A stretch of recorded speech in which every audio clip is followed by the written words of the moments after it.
Voy a sacar mi cámara, ¿cierto? Tener mejor libertad de ancho de banda. Y bueno, como les decía, la tercera sesión vamos a terminar de tocar el tema 3 y 4, que sería de metabolismo energético o respiración celular y fotosíntesis, ¿cierto? Con eso ya tendríamos el primer tercio, ¿cierto?, del curso pasado, según el programa, y con eso ya vamos a estar listos para para la primera prueba, ¿cierto?, que sería la próxima sesión.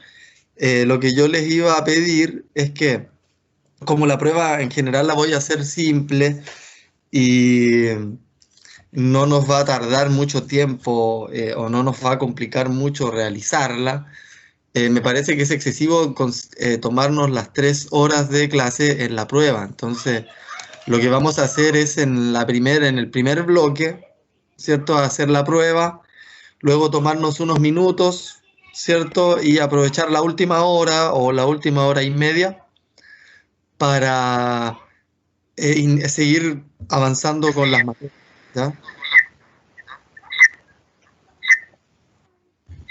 No sé, María, si quiere decirnos algo o solo se inició su sonido. Ay, bueno, ya la silencio.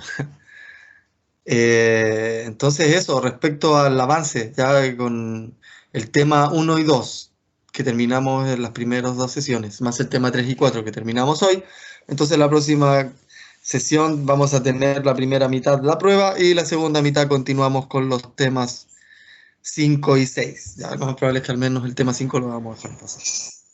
Profe, Dígame. consulta para la próxima sesión. ¿No se podrá la primera hora hacer un repaso general?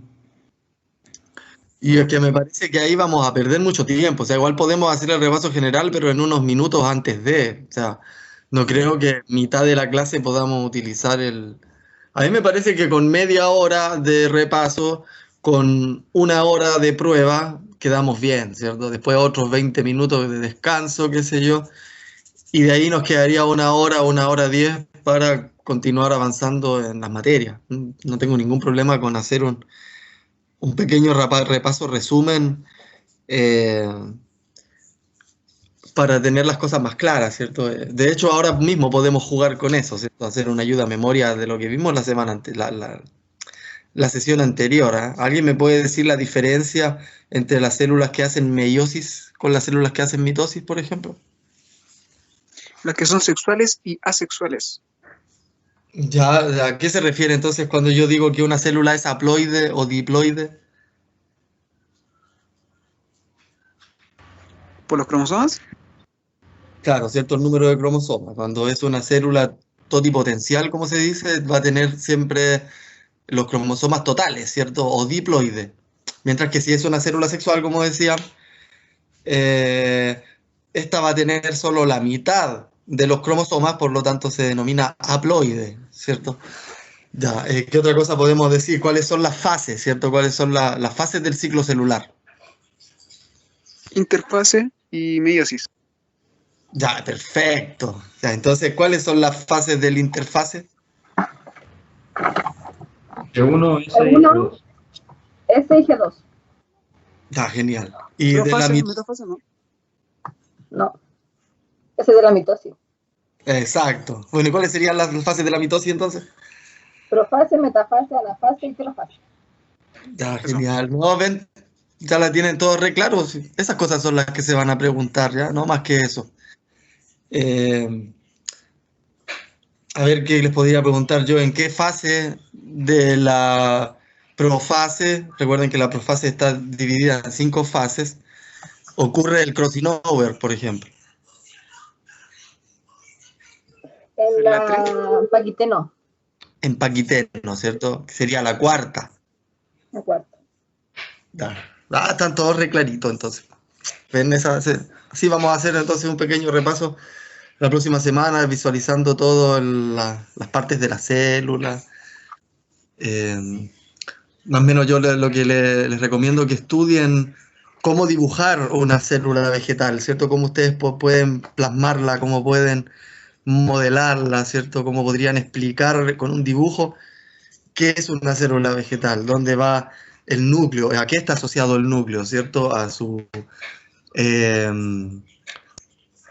a su retículo endoplasmático, ¿cierto? Sabiendo que a este retículo endoplasmático se presenta de dos formas, ¿cierto? Como un retículo rugoso y un retículo liso, ¿cierto? Además que tiene una vacuola gigante, ¿cierto? ¿Qué más va a tener? Va a tener lisosomas, ¿cierto? Que son producidos por el complejo de Golgi, ¿cierto? Va a tener también mitocondrias, cloroplastos, ¿cierto? O se puede decir mitocondrias o peroxisomas, que también son otros orgánulos que también están involucrados en el metabolismo energético, o también se puede decir plastos, porque no solo hay cloroplastos, ¿cierto? También hay otros tipos de plastos, pero en general el cloroplasto es el que nosotros estudiamos porque es el que contiene clorofila y es el que está involucrado en la productividad de los ecosistemas terrestres, ¿cierto? Que es lo que en donde nosotros estudiamos. La membrana, sus particularidades, la pared celular y sus capas, las distintas formas de comunicación entre células vegetales a través de la pared celular, ¿cierto? Las punteaduras, los plasmodesmos, conocer los aspectos de difusión, ¿cierto? Difusión facilitada, difusión simple, transporte activo, transporte pasivo. Eso. Profe, pero eso como, por ejemplo, no sé, el dibujar ¿cómo lo vamos a hacer en la prueba si va a ser como online? ¿O uno la hace y después se la manda? ¿O es mediante...? Eso, tengo dos opciones, ¿cierto? La opción es dejarle un, ¿cómo se llama? Un sheet, pero no es un sheet, es como una planilla abierta, ¿cierto? En la cual usted puede dibujar y escribir lo que quiera. O lo que puedo hacer es dejar prediseñada o preestructurada una célula y después cada uno tendría que nombrar sus partes o acomodar sus partes donde cree que estarían bien acomodadas. Igual yo prefiero la primera, ¿cierto? Porque de alguna forma creo que se evalúa de forma más completa el conocimiento del estudiante que la segunda. Pero Profe, cualquier dos. ¿Mm? en ese sentido, la primera opción, hay algunos que no dibujamos muy bien. Sí, pero por eso les digo, yo no voy a estar midiendo el arte, voy a estar midiendo si el organelo que puso lo puso bien, ¿cierto? Si alguien pone un cloroplasto adentro del núcleo celular, está mal, ¿cierto? Ese es el tema, ese es lo que yo quiero evaluar, si se entienden realmente lo que es una célula vegetal y cómo está estructurada, ¿cierto? Y no simplemente hacer una membrana y dibujarle cositas adentro y ponerle nombre, ¿cierto? Que me he encontrado con respuestas así, ¿cierto? Y no es así. ¿Ah? Dígame, Lidia, Hola, háblenos. profe. Sí, Sí, hola. esta plataforma nunca la hemos utilizado, por lo menos yo, en cuanto para las pruebas. ¿Cómo se hace o se sube cuando esté uno haciendo la prueba? No, mira, eso es a través del LMS. Ya en esa plataforma está la prueba. Va a aparecer ahí en el apartado de evaluaciones o directamente ahí donde aparece temas 1 y 2, 3, 4. Va a aparecer una actividad, un link o algo que lo va a llevar a una evaluación. Y esta evaluación va a tener distintas preguntas que usted las va a ir pudiendo contestar una a una, todo online. Va a haber un tiempo, ¿cierto? Esta prueba se va a iniciar, qué sé yo, a las 3:30 y se va a cerrar a las 4:30, cosa de que tengan una hora para llenarla todos y esto es todo online y queda arriba. O sea, el- la vamos a hacer en tiempo real, de forma online y paralela, ¿ya? No les voy a dejar la prueba para que la suban después, ¿cierto? No va a ocurrir así. Ni tampoco va a estar abierta la opción de ingresar a la prueba fuera de horario de la prueba, ¿cierto? Entonces, queda todo programado, ¿ya? Así es como Profe, va a ser. ¿Ah? aparte, ya estamos en la pregunta 1 y pasamos a la pregunta 2. Después se puede volver a la pregunta 1, por ejemplo. Sí, sí, no hay problema. Ya. Sí, eso se puede hacer. Bueno, eso. Entonces pasemos a lo que nos tiene reunidos, que es el metabolismo, ¿cierto? La primera forma de metabolismo es la que conocemos nosotros más, ¿cierto? Somos organismos heterótrofos, ¿cierto? O sea, somos organismos que requerimos de fuentes energéticas externas para poder sobrevivir, ¿cierto? Obtener nuestra energía. Y hay otro tipo de organismos que se denominan autótrofos y que pueden generar ellos su propio alimento, ¿cierto? Existen, por ejemplo, los organismos fotoautótrofos, que son los que realizan fotosíntesis a través de la clorofila o a través de otro tipo de pigmentos fotosintéticamente activos, como la feofitina, ¿cierto? Los carotenoides. De esa forma, los fotoautótrofos pueden generar su alimento a partir de fuentes energéticas que son de luz, por eso se llaman fotoautótrofos, ¿cierto? Obtienen a partir de la luz su energía. Pero también hay otra forma de autotrofia en el planeta y esos son los quimioautótrofos, ¿ya? Bueno, los quimioautótrofos obtienen su energía a partir de la descomposición de otras moléculas inorgánicas como el sulfuro, ¿cierto? Por ejemplo, en el fondo marino existen ecosistemas completamente independientes de la luz y ecosistemas productivos, ¿ya? Estos ecosistemas tienen su base en los quimioautótrofos, que son bacterias, ¿ya? Bacterias termófilas que se denominan porque les gustan las altas temperaturas y estas bacterias sobreviven en las fumarolas de los volcanes submarinos. Estos volcanes liberan gases y dentro de esos gases están los sulfuros, ¿ya? Entonces las bacterias toman los sulfuros, rompen el enlace del sulfuro y obtienen la energía suficiente para producir ellos su propio ATP, ¿ya? Después vienen gusanos poliquetos y se alimentan de estas bacterias y luego otros crustáceos o peces que están adaptados al fondo marino pueden alimentarse de estos gusanos poliquetos y así seguir toda una cadena trófica que no tiene nada que ver con la fotosíntesis, ¿cierto? Eso es bueno, interesante saberlo, ¿cierto? Que no toda la vida sobre la Tierra depende directamente de la fotosíntesis, ¿cierto? O sea, en los ecosistemas terrestres sí, pero en los ecosistemas acuáticos no, ¿ya? Aunque la mayoría de los sistemas acuáticos también dependen de la fotosíntesis, porque en el mar, por ejemplo, tenemos dos zonas, ¿cierto? La zona bentónica y lo que es la zona pelágica. La zona pelágica es donde todavía llega rayos del sol, ¿cierto? Ahí es donde pueden crecer algas, pueden crecer moluscos, un montón de organismos que utilizan la luz como fuente energética o como fuente de calor. Pero hay una parte del mar que ya no llega la luz solar y eso es lo que se denomina el área bentónica, ¿ya? Ahí como para que sepan un poquito de limnología. Pero bueno, me fui por la rama como siempre, ¿cierto? Entonces, tenemos esos organismos que son los autótrofos, pero tenemos un montón de otros organismos, donde estamos incluso nosotros, que requerimos de formas energéticas orgánicas, ¿cierto? Cosas que ya estuvieron vivas en algún momento o son partes de cosas que han estado vivas, ¿cierto? O cosas directamente vivas, ¿ya? Por eso nosotros cultivamos nuestros alimentos, ¿cierto? Y no salimos a poner las manos al sol, ¿no? No estaría re bueno que seamos fotosintéticamente activos.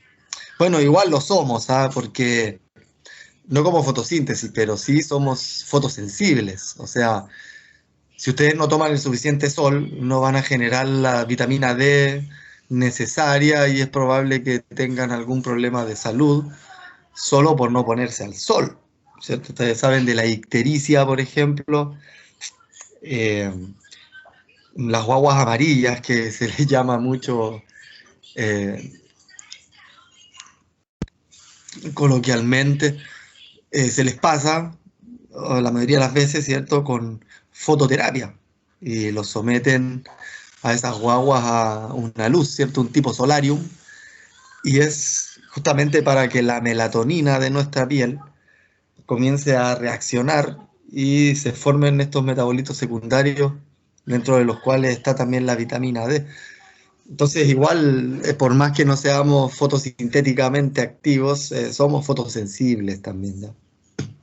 De hecho, la regulación de la diapausa, que tiene que ver con que nos da sueño en la noche o a tales horas estamos más o menos despiertos, también tiene una regulación de la calidad de la luz que ingresa a la retina, ya sea en el ojo humano y en el cerebro. Existe un sistema de regulación que depende de la calidad de la luz. Entonces, en la mañana nos da, nos cambia, nos genera cambios en el humor o cambios fisiológicos. Y en la tarde también, ¿cierto? Uno se siente. Hay personas que son más nocturnas, otras personas que son más diurnas, por eso lo digo en ambos casos, ¿ya? Personas que despiertan muy temprano solas y personas que en la tarde, cuando está cayendo el sol, es cuando más activos están. Tiene que ver justamente con cómo ustedes están regulando, ¿cierto?, la calidad de la luz en sus retinas, ¿ya?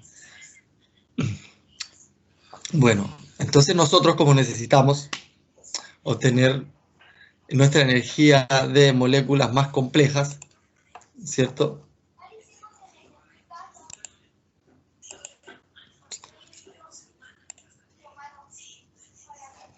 Es justamente porque en el proceso contrario, ¿cierto?, de hacer moléculas más complejas, hubo una inversión en energía, ¿cierto? Una inversión en ATP. La célula se gastó energía para poder generar esas biomoléculas más complejas, esas biomoléculas con mayor peso celular, ¿cierto? Entonces los autótrofos pueden obtener esa energía a partir del sol y crear estas moléculas más complejas, ¿cierto?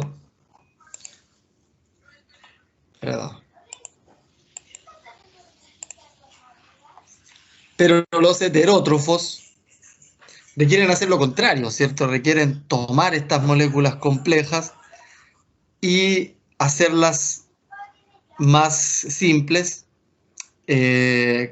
obteniendo energía en ese proceso, ¿ya?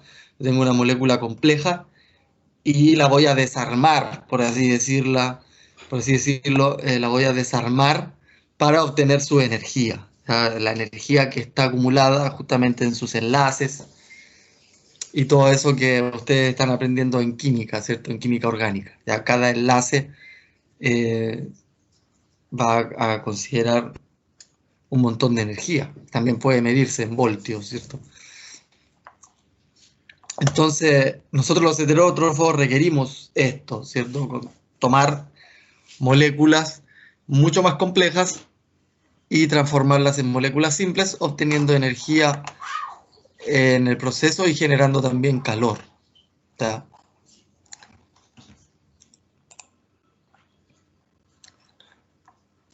Bueno, este proceso se denomina respiración celular, ¿ya? Y es un proceso aerobio. Este proceso tiene 3 fases.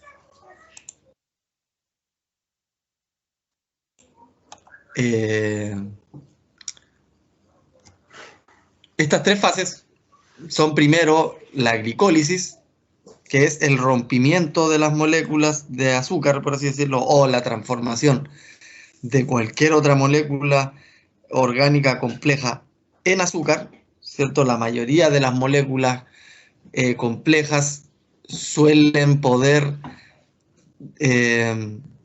separarse en pequeñas glucosas. Son las glucosas las que al final nosotros podemos transformar en energía, pero para ello requerimos, ¿cierto?, por medio de la digestión, mediante varias enzimas, ir transformando de a poco, ¿cierto?, lo que comemos en esas formas más simples que se llaman glucosa, ¿ya? El rompimiento de la molécula de glucosa es lo que se llama glicólisis, ¿cierto? Todo el proceso de digestión ocurre antes de la glicólisis, ya que es lo que nosotros comemos, se separa en distintos grupos, por un lado las grasas, por otro lado las proteínas, por otro lado los azúcares complejos, y eso nosotros los podemos dividir en moléculas mucho más simples como aminoácidos desde las proteínas, o ácidos grasos desde los lípidos, ¿cierto? O azúcares simples desde los azúcares complejos, ¿cierto? Luego, Una consulta. dígame. En relación a la fotorrecepción, ¿eso tiene como alguna incidencia? En un montón de cosas tiene incidencia. Yo le estaba dando ejemplos en el comportamiento humano, pero en un montón de animales Claro, eso mismo. va a tener un montón de efectos. Pero eso Por es otro ejemplo, tema. Podemos estar hablando, eso es etología. Podemos tener una clase entera respecto a la sensibilidad, tipos de sensibilidad, de fotosensibilidad. Pero mi idea era ejemplificarles algo muy, muy específico, ¿cierto? Nosotros nos vamos a centrar en la capacidad que tiene la clorofila de transformar la energía de cierta longitud de onda en energía química a través de la fotosíntesis, ¿cierto? El resto, dejémoslo como comentario nada más, ¿cierto? Porque ese tema no lo vamos a tocar ya.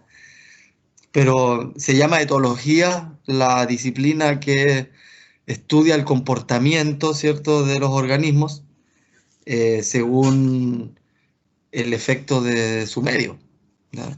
Este medio biótico o abiótico. Bueno, entonces nosotros ya tenemos nuestra comida, ¿cierto?, dividida o subdividida en pequeñas moléculas que vamos a transformar en energía. En general, todas van a llegar a glucosa, ¿cierto?, o alguna forma de piruvato, que es una glucosa partida por la mitad, ¿cierto? Entendámoslo así, no nos compliquemos mucho más con todos estos nombres raros, ¿ya? Luego este piruvato se une a una enzima que se llama acetilcoenzima A, ¿ya?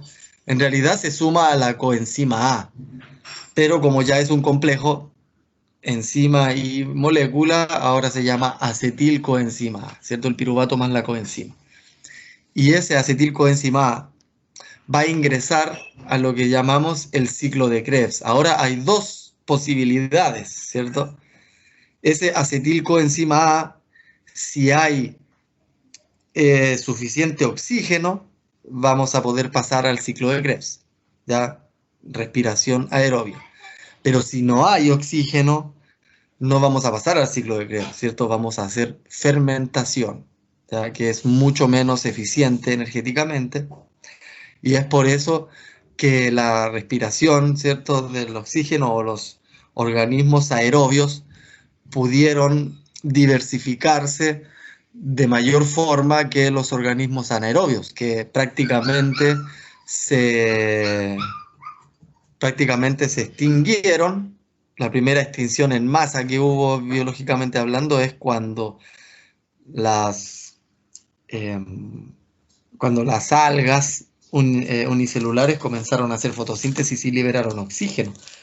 El oxígeno antes existía, pero no de forma gaseosa, ¿ya? El oxígeno gaseoso que hoy en día tenemos es gracias a la vida sobre la Tierra, ¿ya? Para que eso lo tengamos claro. Entonces, antes de tener oxígeno, todas las formas de vida eran anaerobias. Cuando empezaron a producir oxígeno, como desecho, algunas cianobacterias, ese oxígeno empezó a matar a los que eran anaerobios obligados. Los únicos que sobrevivieron son los que eran anaerobios facultativos. Y ahí nacieron otras formas de metabolismo como esta, que es el ciclo de Krebs, ¿cierto? Que nace justamente en la evolución de bacterias que se especializaron de las otras que seguían siendo anaerobias y seguían haciendo fermentación. ¿Ya? Entonces, como seguimos en la evolución y ahora tenemos disponibilidad de oxígeno, la mayoría de los seres vivos se obtienen su energía a partir de la respiración celular a través del ciclo de Krebs, ¿cierto? Y solo vamos a dejar la fermentación para algunos tipos de bacterias o levaduras que son muy simples, pero que son igual importantes porque al menos nosotros les damos sus aplicaciones productivas o industriales, ¿cierto? A ese proceso. Luego del ciclo de Krebs, nosotros vamos a producir una cantidad importante de poder reductor, ¿ya? Poder reductor son moléculas que después reducen a otras, ¿cierto? Para oxidarlas, ¿ya? La molécula que se reduce oxida a otra, ¿cierto? En una reacción redox. Y en ese proceso de oxidación se va a generar la suficiente fuerza de esto que yo les llamaba en difusión la gradiente de concentración, ¿cierto? Es muy importante aquí porque gracias a esa gradiente de concentración se genera la fuerza suficiente para generar la cantidad de ATP al final del proceso, ¿cierto? Todo este proceso. Entonces vamos a necesitar oxígeno, vamos a liberar CO2, vamos a liberar también amonio y un poco de agua en el proceso de transformación de nuestra comida en energía, ¿cierto? En forma de ATP. Ya, como les decía, teníamos la aerobia y la anaerobia, ¿cierto? Entonces vamos a ver primero la aerobia. En presencia de oxígeno, ¿ya? El primer paso, como yo les decía, es la glucólisis, que en realidad en latín, ¿cierto? Significa rompimiento del azúcar, ¿cierto? Glucólisis, ¿ya? Entonces, es en realidad cuando ya tenemos las moléculas de glucosa y las tenemos que dividir para transformarlas en esta molécula que yo les decía que era un piruvato, que es en general la mitad de un azúcar, ¿ya? Entonces, tenemos la glucosa, la vamos a descomponer, ¿cierto? En 2 moléculas de piruvato, vamos a producir en el proceso 2 moléculas de ATP. Recuerden que estas son las pilas de energía, ¿cierto?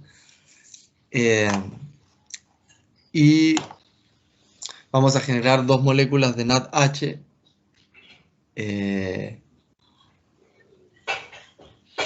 En realidad nos vamos a gastar 2 moléculas de NADH. Y vamos a producir moléculas de agua. O sea, esa es la primera cosa que vamos a hacer. Vamos a tomar una molécula de glucosa y la vamos a transformar en esto. Ya, esto ocurre en el citoplasma, ¿cierto? ¿Recuerdan el citoplasma? El citosol, ¿cierto? El ciclo de Krebs ocurre dentro de la mitocondria. La glicólisis ocurre fuera de la mitocondria, pero dentro de la célula, ¿cierto? O sea, en el citoplasma. Y esta glucosa se gasta un ATP, ¿cierto? Porque un ATP es un adenosin trifosfato, esa es su forma cargada, ya cargada de energía. La forma descargada de energía es el adenosin difosfato, ¿cierto? Porque justamente en ese fosfato que perdió, en el enlace de ese fosfato que perdió es donde está la energía acumulada, ¿ya? Esa es la pila de energía para todos los procesos celulares. Entonces tenemos esta molécula de glucosa que gastando un ATP, ese fósforo que perdió el ATP, se le pega a esta glucosa, ¿cierto? Esto es un poco nomenclatura. Glucosa 6-fosfato significa que el fosfato lo tiene en el carbono número 6, ¿cierto? Es eso. Luego vamos a gastar otro ATP.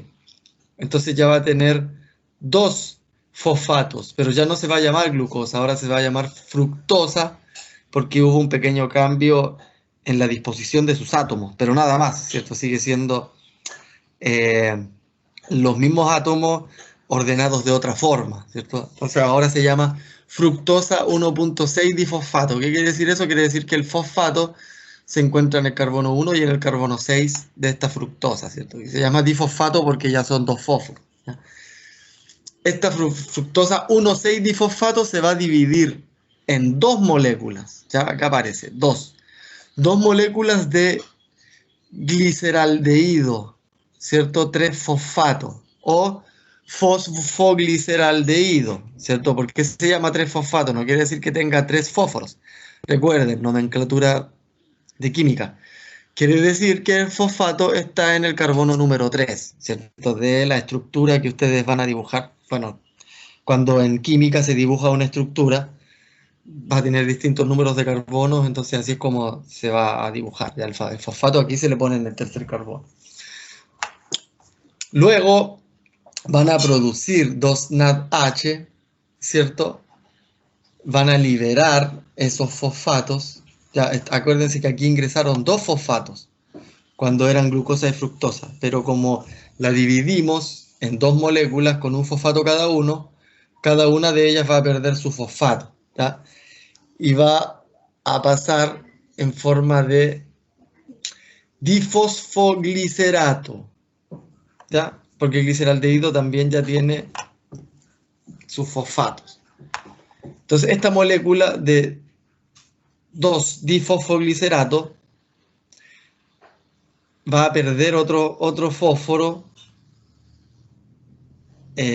añadiéndolo al ATP, ¿cierto? Decimos que el ADP es la forma descargada de energía sin un fosfato. Pero aquí les vamos a tomar un fosfato del difosfoglicerato y lo vamos a transformar en ATP. Y lo que nos va a quedar de la otra molécula es la 3-glicerato. Aquí no se complique, ¿no? Desde 2-gliceraldehído hasta piruvato, yo se los muestro nomás, ¿ya? Para que entiendan qué es lo que ocurre, pero eso no se los voy a preguntar jamás, ¿ya? Entonces, ¿qué necesitamos saber de acá? Que nos gastamos 2 ATP, pero vamos a producir 4 ATPs, ¿cierto? Porque estamos produciendo 2 ATPs, pero para cada uno de los gliceraldehídos. Y tenemos 2 gliceraldehídos. Entonces, por molécula de glucosa nos gastamos 2 ATP, pero producimos 2 gliceraldehídos. Y luego de cada gliceraldehído vamos a producir 2 ATPs más. Entonces, vamos a producir 4, vamos a gastar 2 por cada molécula de glucosa. Entonces nos queda un balance final de 2 ATPs ganados y 2 NADH formados, ¿ya? Solo hasta piruvato. Y esa es la glicólisis, ¿ya? Glicólisis, entonces, el proceso de rompimiento de la molécula de glucosa hasta piruvato. ¿Qué se gasta en el proceso? 2 ATP. ¿Qué se produce en el proceso? 2 ATP y 2 NADH, ¿ya? Eso es todo lo que tenemos que saber de glicólisis, ¿ya? El resto yo se los dejo, ahí lo tienen ustedes para que lo revisen. Bioquímicamente hablando es eso, pero lo que necesitamos saber es eso, ¿ya? La glucosa, en la glicólisis se parte como glucosa, se termina como piruvato, se gastan 2 ATP, se producen 4 ATP, se producen 2 NADH. Listo. Ahora, ¿qué hacemos con este piruvato? ¿Cierto? Tenemos 2 opciones, como yo les decía. La primera es irnos al ciclo de Krebs si es que tenemos oxígeno. Y la segunda, que es el caso que aquí se muestra, es cuando no hay oxígeno y vamos a tener que hacer fermentación. Y hay 2 tipos de fermentación. La fermentación láctica y la fermentación alcohólica, ¿ya? Pero eso la vamos a ver más ratito. Sigamos adelante. ¿Ya? Entonces terminamos con la glicólisis. Dígame. Profe, no sé si lo dijo, ¿qué era NADH? NADH es poder reductor. ¿Ya? Ahí vamos a ver bien cómo esto el NADH es como una fuente energética también, pero para producir ATP después, ¿ya? Yo aquí cuando produzco ATP y el ATP lo puedo utilizar inmediatamente en la célula, ¿cierto? Pero cuando produzco NADH2 tengo que hacer otro proceso con ese NADH para transformarlo en ATP. ¿Ya? La idea es que al final igual voy a terminar transformando esos NADH en ATP, así que igual se cuentan como ATP. De hecho, se asume que cada NADH puede producir 4 ATP, mientras que un FADH2 puede producir 3 ATP. ¿Ya? Y eso lo vamos a ver ahí en esos balances que yo les digo, ¿cierto? Entonces, primer balance, glucólisis. Gastamos una molécula de glucosa para producir 2 moléculas de piruvato, producimos como ganancia neta 2 ATP y 2 NADH, ¿ya? Ahora, Profe, disculpe, eso digo, es sin oxígeno, ¿verdad? eso es con y sin oxígeno. Hasta piruvato es con o sin oxígeno. Va a ocurrir igual. La diferencia está en, una vez que el piruvato está formado, vamos a tener dos opciones, con o sin oxígeno. El piruvato con oxígeno se va a ir al ciclo de Krebs y el piruvato sin oxígeno se va a ir a fermentación, ¿ya? Ahora nosotros vamos a seguir el paso hasta... el primero que vamos a ver es el con oxígeno y después vamos a ver sin oxígeno. Bueno, acá hay otro de lo mismo, ¿cierto? Esto es lo mismo que les acabo de mostrar recién, ¿cierto? Pero de otra forma, donde partimos con una glucosa. El primer paso, ¿cierto? Es añadir ese fósforo a la glucosa. El segundo paso, añadir otro fósforo a la glucosa, ¿cierto? Después esta fructosa 6-fosfato se divide, ¿cierto? Como les dije, en fosfogliceraldehído o gliceraldehído 3-fosfato, ¿cierto? Hasta aquí vamos a gastar ATP, ¿cierto? Gastamos 2 ATP. Pero en este otro proceso, desde gliceraldehído, vamos a ir transformando la molécula a difosfoglicerato. Vamos a producir 2 NADH. Después de difosfoglicerato a ácido fosfoglicérico, vamos a producir 2 ATPs. Luego de fosfoglicérico hay un cambio que se llama cis-trans. Esto es meramente una rotación, ¿cierto?, de átomos dentro de la molécula. Entonces de ácido 3-fosfoglicérico pasa a ácido 2-fosfoglicérico, que lo único que hizo fue traspasar, ¿cierto?, ese fosfato a otro carbono. Aquí está en el carbono 3, aquí está en el carbono 2. Por eso les digo, no es más que una mera transformación, pero sigue siendo la misma molécula ordenada de otra forma. Luego, bueno, eso no es menor, ¿ya? Entendamos que en química una molécula, aunque tenga los mismos átomos, si está ordenada de otra forma, es otra molécula, ¿ya? Así que no nos confundamos con eso, porque aquí sí importa cómo están ordenados los átomos dentro de una molécula, ¿ya? No es lo mismo. Son distintas moléculas, por más que tengan el mismo número de átomos, ¿ya? Y este ácido 2-fosfoglicérico después vuelve a transformarse en fosfoenolpiruvato o ácido fosfoenolpirúvico. Y aquí también tenemos diferencias de nomenclatura, ¿ya? Decir piruvato o decir ácido pirúvico es lo mismo. La única diferencia es que uno está en IUPAC y el otro está en nomenclatura internacional, ¿ya? Es lo mismo cuando yo digo citrato o ácido cítrico, ¿ya? Eso también lo tenemos que entender. Entonces, en algún lado van a encontrar que esto se llama fosfoenolpiruvato y en otros lados van a encontrar que esto se llama ácido fosfoenolpirúvico, como aquí abajo. Van a encontrar en algunos lugares que se llama ácido pirúvico y en otros lugares van a encontrar que se llama piruvato, ¿ya? Pero ustedes saben que es lo mismo, solo son diferencias de nomenclatura química, ¿ya? Entonces, en esta primera parte nos gastamos 2 ATP, pero aquí en la segunda parte producimos 4 ATP y producimos 2 NADH. Entonces, balance final, se ganan 2 ATP, se ganan 2 NADH y nos quedamos con 2 moléculas de piruvato, ¿ya? Eso es la glicólisis. Eso es lo que a mí me interesa que ustedes entiendan de la glicólisis. Ya partimos con una glucosa, terminamos con 2 piruvatos, se produjo en el proceso ganancia neta de 2 ATP y 2 NADH. ¿Por qué? Porque nos gastamos 2 ATP, pero después produjimos 4, ¿cierto? Entonces tenemos ganancia neta 2. Eso es todo lo que tenemos que saber de la glicólisis. Ya, entonces ahí como les decía, esta es... Igual está como un Ajá. poco enredado, no sé, igual me enredé un poco. Siento que igual después en el repaso quizás nazcan dudas y podríamos dársela al momento después de haber repasado la clase. Sí, tal cual, pero igual al final de esta clase, si miren, esta clase la vamos a dividir en dos mitades. La primera mitad es respiración, que es lo que estamos viendo. Y la segunda mitad es fotosíntesis. Pero no vamos a pasar a la fotosíntesis hasta que nos haya quedado bien clara la respiración. Igual yo les voy a mostrar todo esto con un video, que les muestra todo esto mucho más claro. El video está en inglés, pero las moléculas son las mismas, NADH, ATP, glucosa. Entonces, ustedes lo van a entender igual. La idea de después poder eh, integrarlo en el video es que primero lo podamos entender así paso a paso, ¿cierto? Yo estoy primero mostrándolo bien, bien lento, bien detallado, parte por parte, para que después lo veamos todo como un macro y ahí recién lo vamos a poder entender bien, ¿ya? Así que no nos compliquemos con esto, les digo, no. Como les digo, lo que importa de las fases es lo que yo les voy a estar repitiendo. Ya de glucólisis tenemos que tener clara este balance. Partimos con una glucosa, ¿cierto? Vamos a producir Profe. dos ATP, dos NADH. Dígame. Disculpe, bueno, yo según mis apuntes que tengo aquí dice que produce 4 ATP y Sí, pero 2 NADH, ¿verdad? claro. Claro, por Porque eso es ahí, la neta. Si gastamos sí, 2 porque y ahí, producimos 4 es porque ganamos 2 nomás.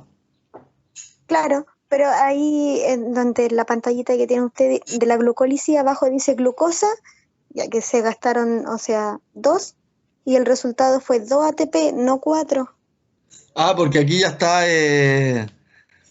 está equilibrada. ¿Ya? Es lo que quedó.